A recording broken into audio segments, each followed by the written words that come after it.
Hi, I'm Patrick from Just Got Played. I am not at the Cloak and Blaster tonight. I do not have Brian Fiore or Tiffany or Lloyd or Corey or any of the other co-hosts that we're usually playing with. I am all by myself in my office, but I did just get done playing A Dog's Life. Please join us for A Dog's Life.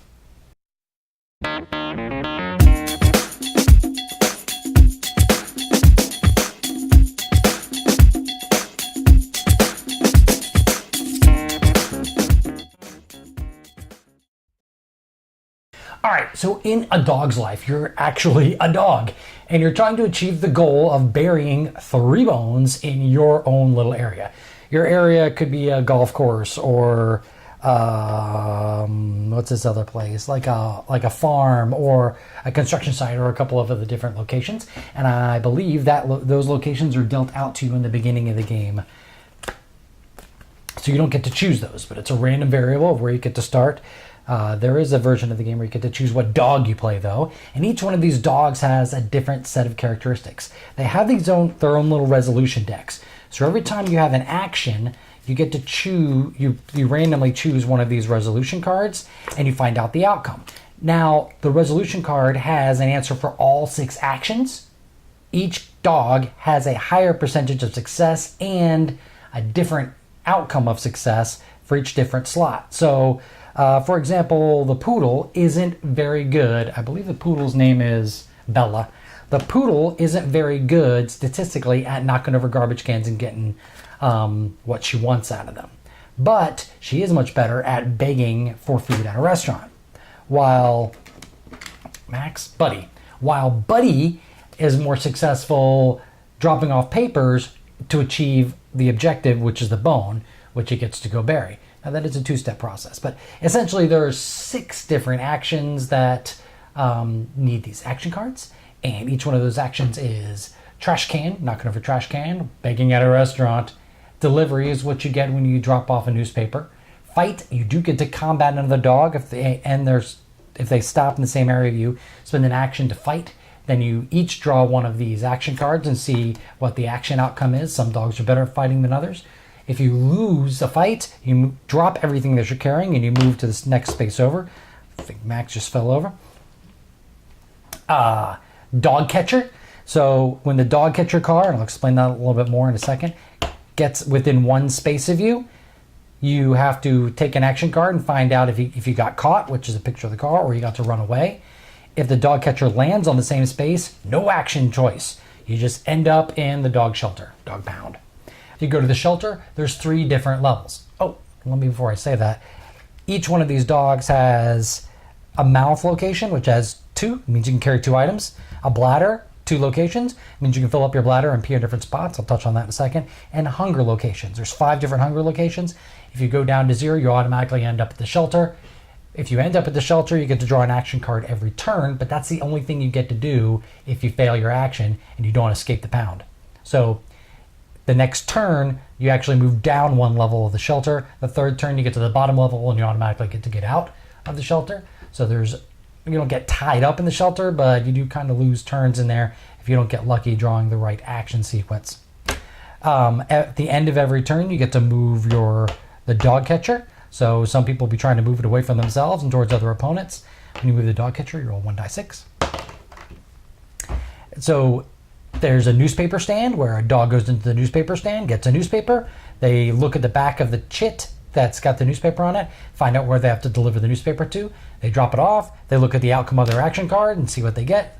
Sometimes some guys are better, like Buddy is better at being successful at delivering newspapers and getting a bone, while other dogs are more successful at getting fed when they deliver a newspaper. Or Romeo, which is like the thug dog, has fewer successes when he actually delivers. So he doesn't get something every single time that he delivers a paper. So that is the game in a nutshell. There's lots of reviews for this game right now, and some of them did a lot better example of gameplay than I did. So keep that in mind. Watch another one if you're looking for exactly how to play the game. But really simple, really quick game to learn. Lots of fun. I'm going to tell you what I don't like about it and what I do like about it. What I do like about it, if I said it wasn't production value, I'd be lying. I'm going to give you 2 things. because production value is phenomenal, and all the other reviewers have said the production value is their favorite thing. They've got painted miniatures, they've got a painted little dog catcher bus, the chits look good, really heavy cardstock, the character sheet, super heavy cardstock, the cards look good, the art on the board's fantastic, the rest of the art's okay, I mean good, not amazing, but good. Lots of great components. Components are fantastic, everybody knows that. That's in all over the reviews. You can tell that on the Kickstarter, that the quality of the game, very, very solid. Even the game box has got foil print on it. So aside from that, there is lots of hidden strategy, especially if you go through your dog's action cards. It's going to give you an accurate prediction of what he's really, really good at. And there's hints, like Buddy here has got a newspaper cap on, and he's got a newspaper in his mouth. So he is more successful at getting bones than everyone else when he's delivering newspapers. It's a two-step process, but that's Buddy's burden to bear. Dog is a little bit better at combat. Fifi, or not Fifi, her name's not Fifi, it's Bella. The poodle isn't very good at going through garbage cans, but she is very good at begging at restaurants. So she gets fed a lot more prolifically than everyone else does when she goes into the restaurant. There is some strategy and tactic in this, especially when you fill up your bladder and you pee on a lamppost. When you pee on a lamppost, another dog has to stop in that location and loses the rest of their action points. The next turn they can automatically flip that pee spot back over and then pee on it themselves to kind of get through that barrier, but it involves strategy and a good deal of blocking and a lot of heavy thinking. If you don't know every aspect of the game, it can seem like it's very luck driven.